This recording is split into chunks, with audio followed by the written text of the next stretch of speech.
Jan Miller here with Dwight Yoakam on the telephone. I've been talking about this all morning long, and here we finally are. Hi, Dwight. Hi, Jan. I've been doing that all morning, all week. I'm so sorry you caught this thing. I caught it from you. You know, somehow. I don't know how that could have happened. There was a foretelling a week ago when I got my cold that I must have known that you were going to give me this cold. So now what do you recommend? What's your favorite remedy? My favorite remedy is just having it be over. That's my favorite remedy. I'll go I don't with that. I don't have a cold remedy. There's not much you can do. You can steam, kind of take a, like sit in the shower and weep.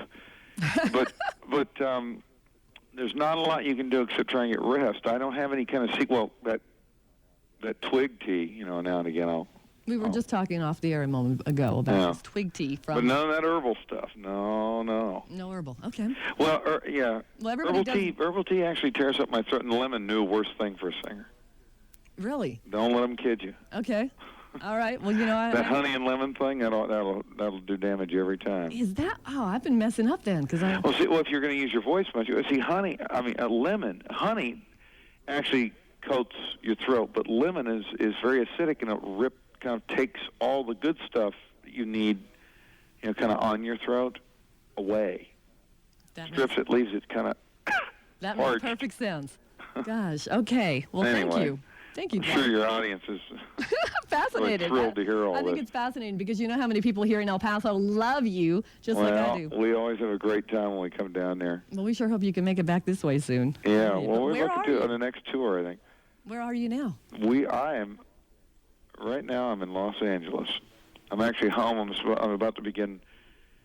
Well, we had a movie that we started and it was postponed a little bit due to just was that the things financial? out of all the movie makers' controls. It's a film titled The Panic Room. We begin that again in December. Okay.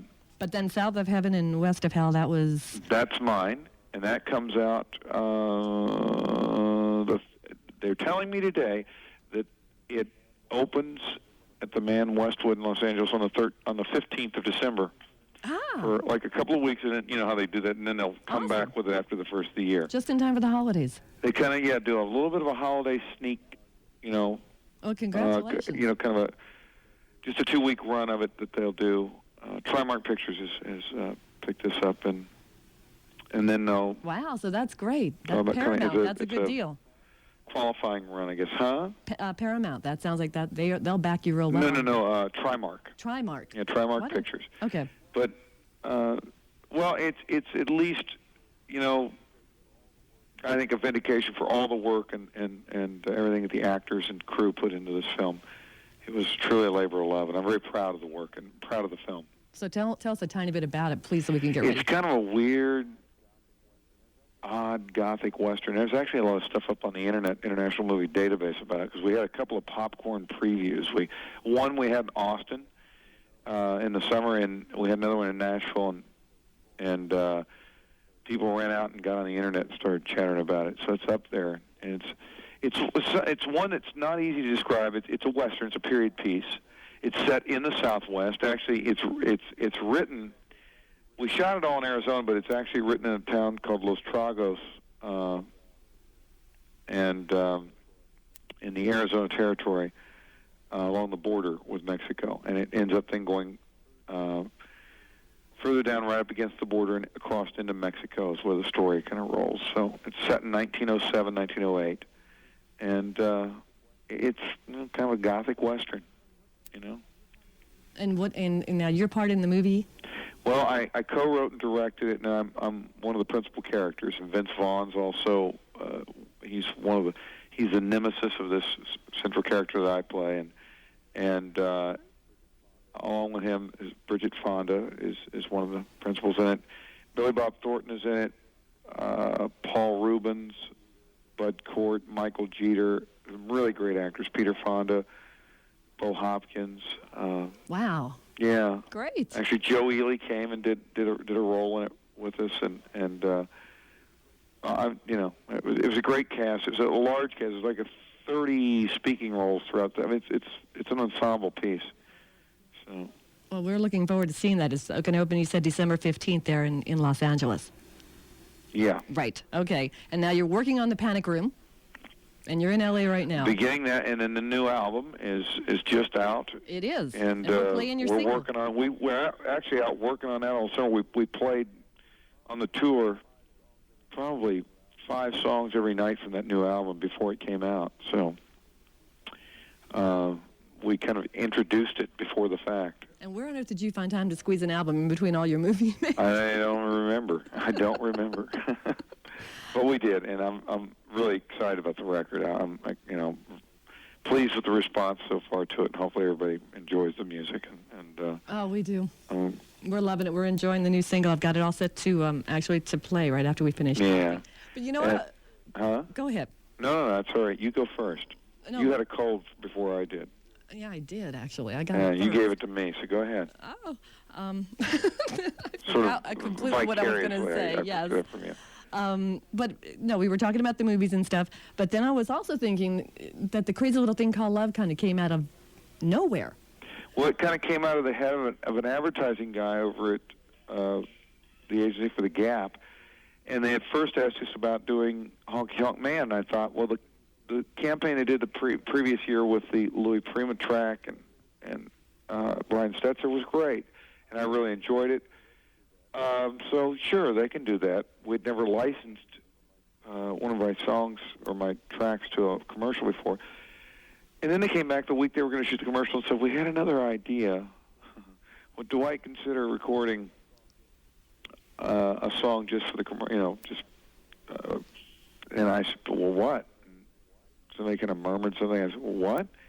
And I heard somebody go, crazy little thing called love, and they ran from the room, and dove under a table. And I said, hey, that's actually a very cool song. I said, it's kind of Freddie Mercury's tribute to rockabilly, and it comes full circle back in the hands, hillbilly kids. So we went in and did it, and had a fun time with it. And the audience every night on tour, it just responds with enormous enthusiasm for it. So it's a tribute still to the guy that wrote it, that it's that kind of infectious a song. Well, you put so much into your music. What do you hope that the fans get out of your music when you put it out there? Pleasure, and I think beyond that, then a sense of community with each other. I think that music allows us to feel that at times, and it's best in the best instance where music affects people. It's in that way. It can draw them to one another with a common sense of emotion. Yeah. I hope. I mean, that's kind of an ethereal hope for it. But first, I just pleasure in it. I hope it's something that they find joy in, like I do in making it. You've worked with so many different people, but is there somebody that you've never had an opportunity to work with that you would really like to? It always depends. There's a brand new artist, Casey Chambers, who's from Australia, that I just came across. So the minute you say one person, you'll come across somebody new. That's a case in point. And I just got her album. I got a pre-release of it in October actually, and it came out in 1st of November. It's out in stores now, and she's really, really gifted. Young, she's 24 years old, and a singer-songwriter that's just really exceptional. And a country artist out of Australia. And I was very taken by her music. That's somebody I would love to work with at some point. I just had the great pleasure and honor of working with Mr. Earl Scruggs, and we wrote a song together. We were tracking another song for his album, and we came up with an idea and wrote a song titled Borrowed Love. So I'm very excited about that. What do you think is happening with country music? What do you think we need to do to get a shot in the arm? I'm not certain, and I don't know that it's healthy for artists to try and second-guess what's happening. Well, I guess you mean in a commercial way. Well, or even in terms of radio and just the public. In its general popularity and the way that it's shifted, and it seems like sometimes movies can really have a role in helping to boost the popularity, and then... Well, sometimes. I really think it just ebbs and flows on a natural kind of course. It depends on on what's going on in other genres of music at any given time. And I think they both kind of tug and pull at one another, and they influence one another, all forms of music. And the enormous success from the middle 90s, from, say, 92 to 96, 7, 8, really, I think, caused pop, the pop genre to be very aware of country music. Shania's success, Garth's enormous success, being the largest two-selling artist really at that time in the world. In those couple of years, I think it drew a lot of attention to the genre, to country music. But I also think that that there's a natural kind of ebb and flow of the tide of things, and it's not healthy for any artist to get caught up in trying to presuppose or predict, what the public will want to hear or what they want. I think it's incumbent upon the artist to continue every day that they're engaged in making music to seek inspiration from it on stage every night or in the recording studio. And that's what I'm trying to do, and still find enormous inspiration in music and great, pleasure and joy from in performing it and making music. We're talking to Dwight Yoakam on KHEY 96. And Dwight, let me ask you, how's your Christmas shopping coming? Christmas is coming? Christmas is coming. Oh, man. Are you ready? Oh, man. No, ma'am. Oh. No, ma'am. No, ma'am. 3 bags not full is what I'm not ready, no. Well, you hop on the internet, right? And you can just kind of get it all done in a few little... No, I'm not really much of an internet racer. We've got a great website built, and it's a way that I'm able to communicate, to fans and so forth on DwightYoakam.net. But I'm not. So what are your? I'm not really a. I'm sorry I brought this up. Pardon me. See, I've still got. But what are your plans for the holiday? I'm actually I'm going to be here working, on the film. Working. And then hopefully we'll be able to take a few days just to, kind of. What did you be at peace with myself and the world. What did you used to do as a kid? What are your fondest memories? And Actually, I got a little transistor radio one night when I think it was junior high. It was one of my gifts, and we were able to open a couple of gifts on Christmas Eve. And I remember I fell asleep. It was cold. We'd moved to Ohio at that point. Of course, it was cold in Kentucky that year too. I remember laying awake with a transistor radio earpiece in my ear, listening to the theme song from Midnight Cowboy. And it's that really laconic guitar piece. It's an instrumental. And isn't that an odd thing to remember? That on a Christmas Eve, I fell asleep with this. I remember the smell of the it was a brand new little transistor radio. I don't know what brand, GE or whatever.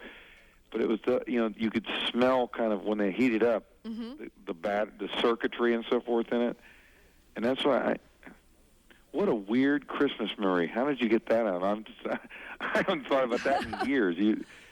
When you asked, that's the thought that triggered, I guess. I'm there with you. I could. Yeah, I was laying there in that. Yeah. So where are you going to go? Listening to in the earpiece of a transistor radio, falling asleep with it. Well, thank you for sharing that. Yeah. Where are you going to go? Doesn't mean anything to anybody else. It does to me right now. Okay. I hadn't thought about that since, forever. Since then, probably. Well, if that's a good Christmas memory, I'm glad I brought it up. Anyway, it's cold and snowing, and I was listening to, interestingly enough, a theme from a film that I found really intoxicating. That song, the theme from Midnight Cowboy. It's a don't. Anyway. Keep going. No. I got a cold. Oh, yes. It's all I can squeak out. I sure hope you feel better. That sounded fine to me. And it's not as opposed to the other theme from the song that's the Harry Nilsson sung theme, Everybody's Talking at Me, which was a great song.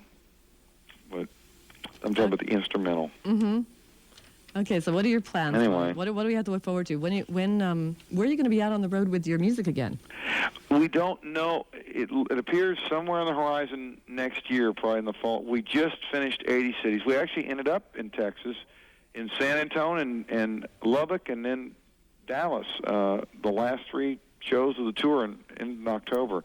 Oh, so close. We were just down the neighborhood. We were not that far away. Yeah. Next time, swing over here if you possibly can. We would sure love to see you. Yeah.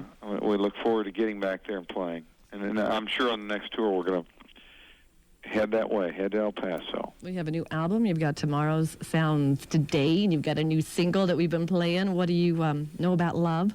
Yeah. Tell us a little bit about it. Well, I'm not sure. Is the answer to that. But we opened every show with that song this summer on the tour, and it was really well responded to. And I think the label just, felt that, it was one that people would have a very immediate affinity to. So. We love it, and we are so glad that you talked with us here today. Thank you, Well, thank Dwight. you, Jan. Thanks for having me. I hope you feel better soon. Well, I hope you feel better soon, too. Yeah.